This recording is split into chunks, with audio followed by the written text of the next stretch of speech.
Can you tell us about like the mental immune system, mind parasites, and testing ideas? Sure. So we know our bodies have immune systems, right? And their job is to protect us against infectious microbes. Um, and it turns out, based on the latest science, that our minds have immune systems too, but they protect us from infectious ideas.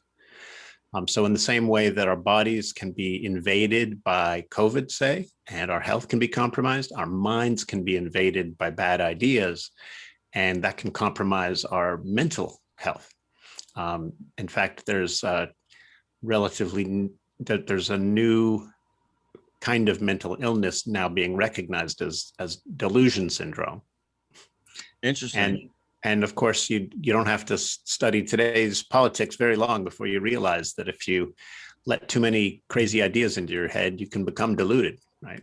So for on the way I analyze it in the book, the wackiest conspiracy theories are in fact mind parasites that can spread across the internet, infect minds, get people excited about spreading them to other minds, and then an actual epidemic of conspiracy thinking can happen. But if you learn how mental immune systems work and how they can protect us and how we can enhance our mind's capacity to filter out the wrong ideas, then we become more immune to, say, conspiracy theories, but also just wiser versions of ourselves. I think that's an interesting way to describe it, because and this is my like kind of more of a bro science take on, I guess, the concept that you're laying out, which I've always said that like emotional responses are bad math.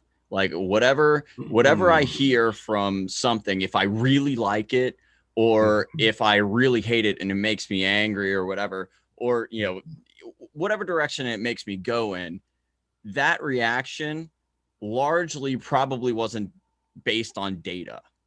It was me Right. liking the sound of it. It was liking the way that, I liked whatever that outcome would be if it were true. And instead of, doing any work to figure out whether or not it actually was true, I was ready to commit to it as though it was. Right. So if your support or for something or your opposition to something is based on a really powerful emotion alone, it's quite possible that that powerful emotion is causing you to put your faith in the wrong thing. So philosophers have recognized going way back that if we don't modulate our emotions, if we don't moderate them to some degree with reason, or critical thinking, as we call it today, if you don't do that, a lot of times you can end up believing in the wrong things, or pursuing the ends that aren't realistic, or say sinking a lot of money into a business project that just is destined not to go anywhere.